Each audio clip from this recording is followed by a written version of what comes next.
My opening statement, allow me 5 minutes to briefly take you through some of the areas of concern related to India's violation of environmental regulations and environment-related human rights. This is also my area of expertise and work as a researcher and a scholar, and previous experience working with environmental non-governmental organizations in India and then in Australia. So India's image as a good climate actor, due to its ambitious renewable energy targets, tends to sideline ongoing attacks on the environment and environmental organizations. Such actions increased in 2020 under the pretext of post-COVID economic recovery. India's ranking on the Global Environmental Performance Index has plummeted to 177 out of 180 countries.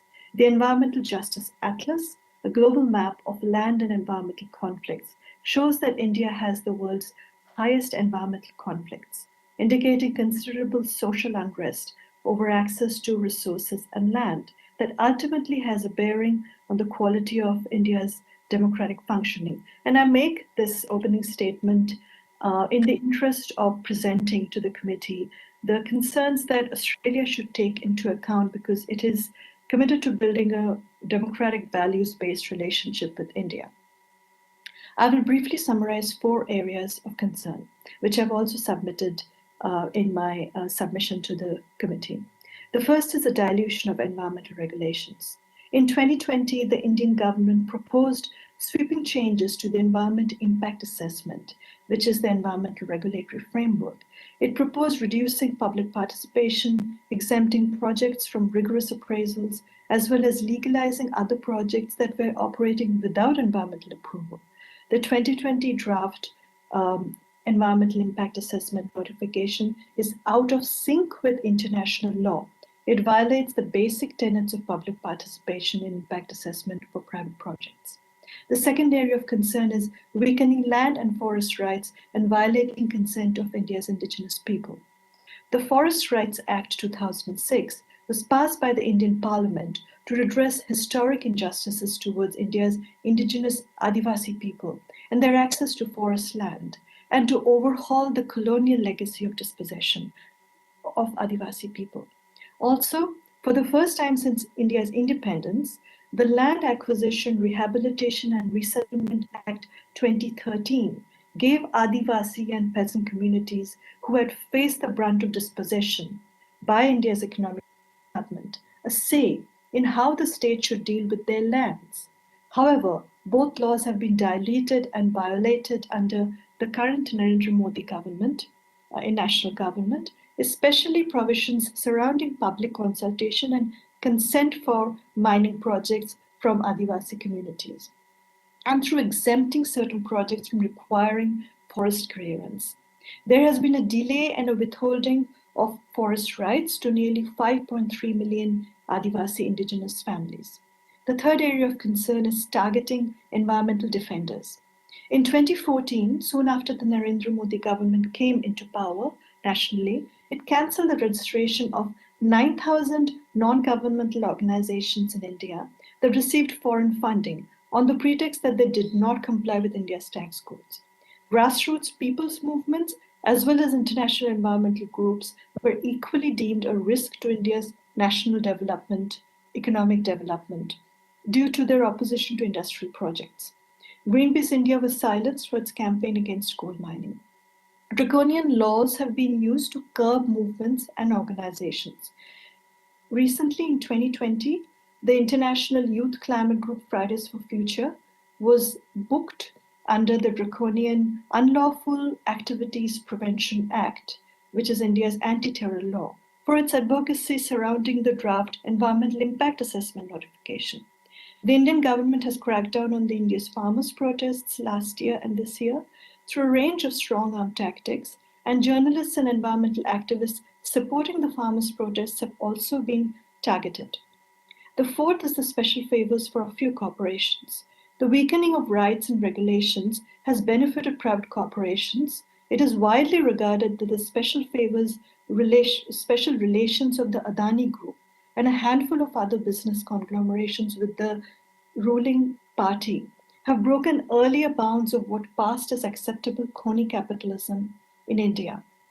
Adani has emerged as one of the biggest beneficiaries of the Modi government's massive privatization drive of public assets. So, in conclusion, Australia values its geopolitical relationship with India and says that the relationship is based on democratic values. The Adani Group owned Carmichael coal mine in Queensland is seen as an important piece of Australia's resource relationships with India. The extent of favoritism by the Modi government and violation of land and forest rights by Indian state governments for Adani is now public knowledge in Australia. The case of the Adani Group epitomizes India's environment-related human rights problems. This problem deserves a critical response from Australia in order to make its partnership with India truly based on democratic values. Thank you. And determined to commence an all-India National Register of Citizens. Those at risk of loss of citizenship include tribal, indigenous, ethnic, and minority communities. A primary target is Assam's sizable Muslim community, in particular Bangla descent Muslims, fabricated as outsiders. The Assam 2019 NRC, National Register of Citizens, excluded approximately 1.9 million persons, of whom Bangla descent Muslims constituted 25.5%. The Assam Foreigners Tribunals are the state mechanism for appeal for persons excluded from the NRC and rules appellants as foreigners or citizens. As of October 2019, 468,905 persons whose cases were brought before the tribunals, of those, reportedly 129,000 were declared foreigners. A high percentage were Muslims. The evidence required is document-based. Securing documentary proof can be daunting for marginalized communities, especially women. Those declared foreigners may be held in detention. 6 detention centers in Assam operate within existing jails. A detention center to hold as many as 3,000 persons is reportedly being constructed.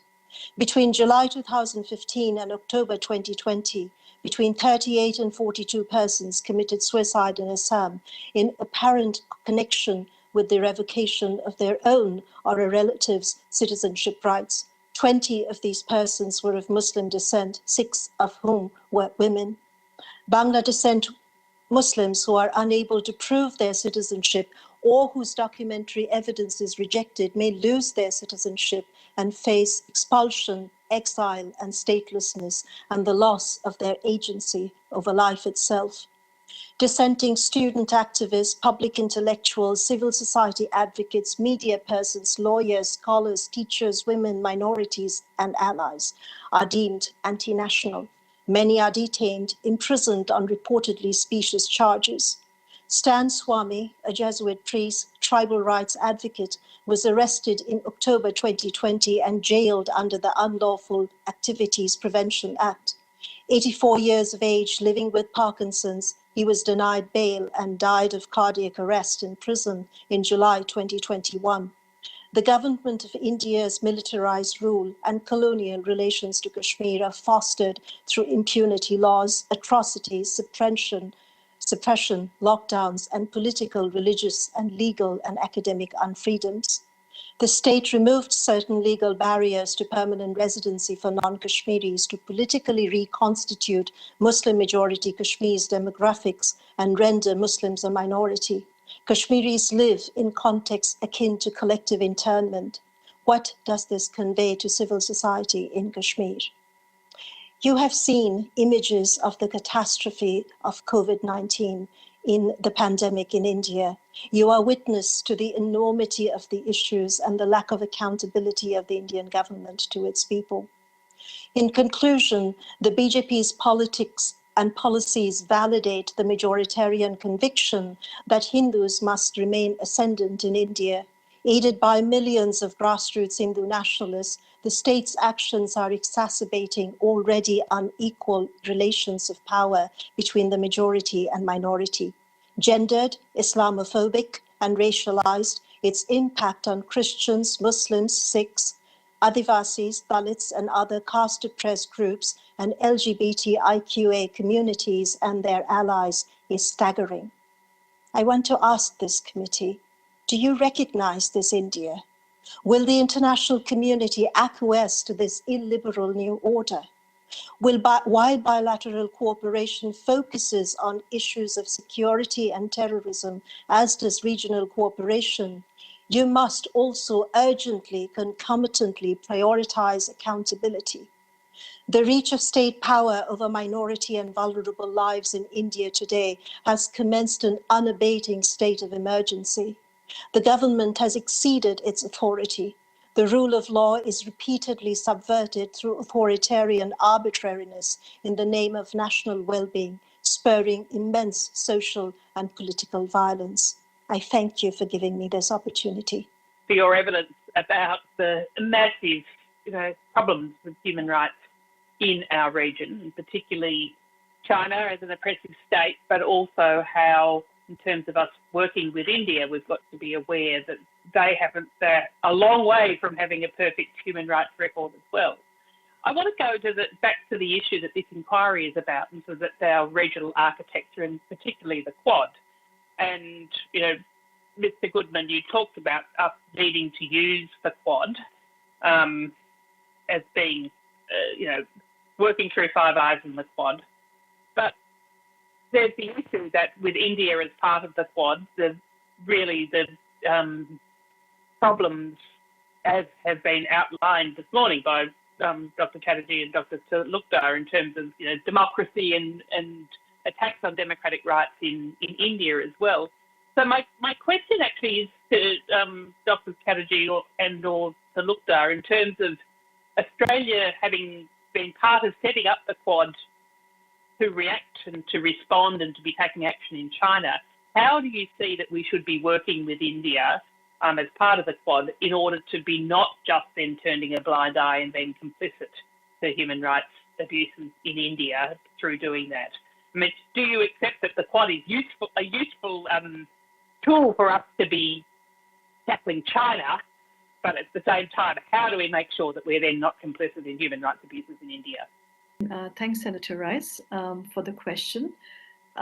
So I must begin by saying that I'm not an expert in the area of Australia and India's kind of geopolitical relationships, but whatever I know about the current strong interest in the formation of the Quad, I see it as an opportunity, the newfound interest in the geopolitical relationship between India and Australia, given Australia's deterioration of relationship with China, and in the interest of the Quad.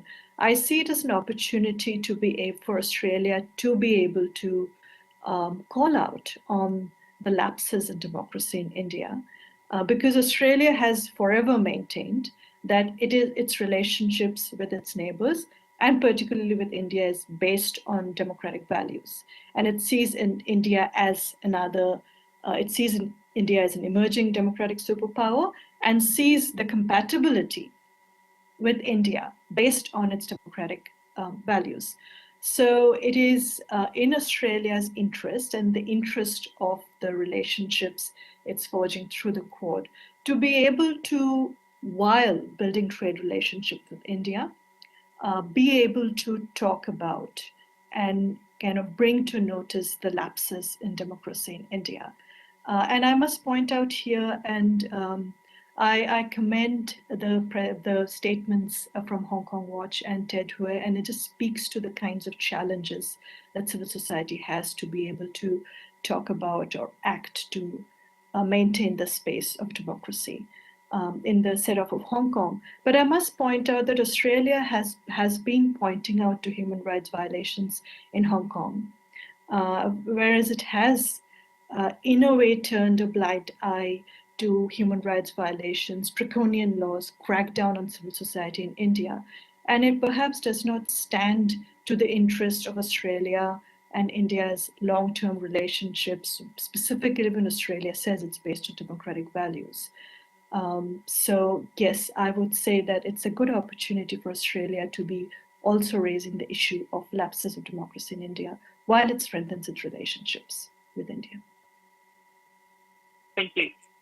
Thank you so much. I too very much appreciate being able to listen to all of you and learn from all of you. with respect to Australia and India, again, this is not my area of expertise, but I wanted to offer just a couple of thoughts. One is, it appears that there's security cooperation, but if accountability could be factored into it.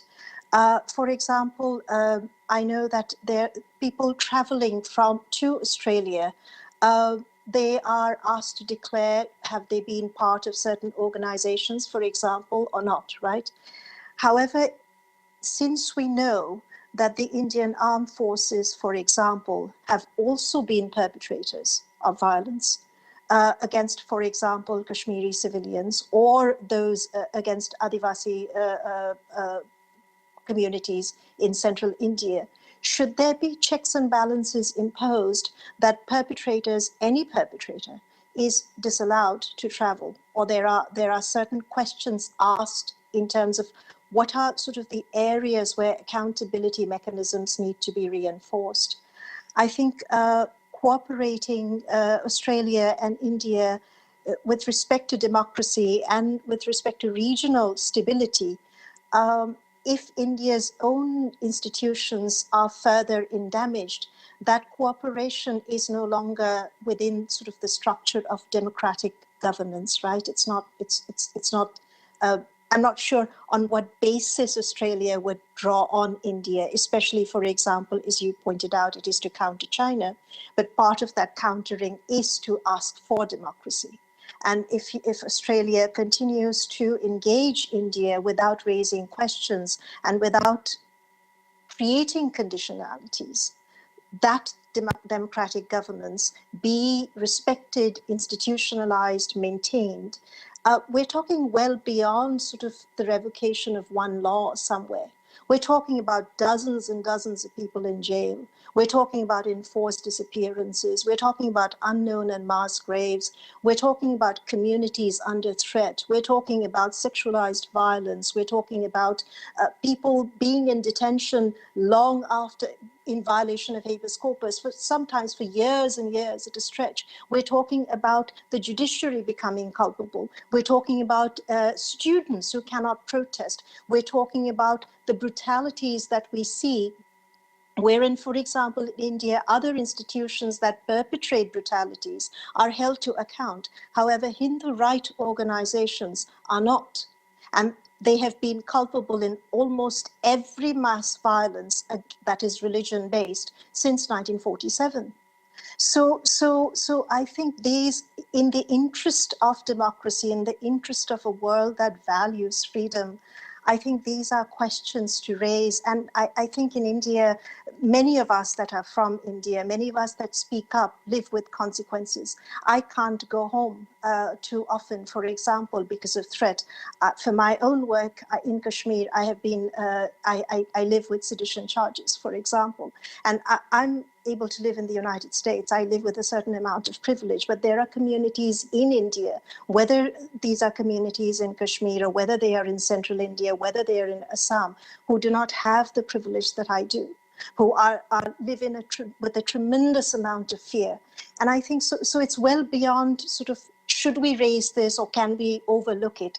It's at a stage where it is incredibly serious and needs to be taken into account.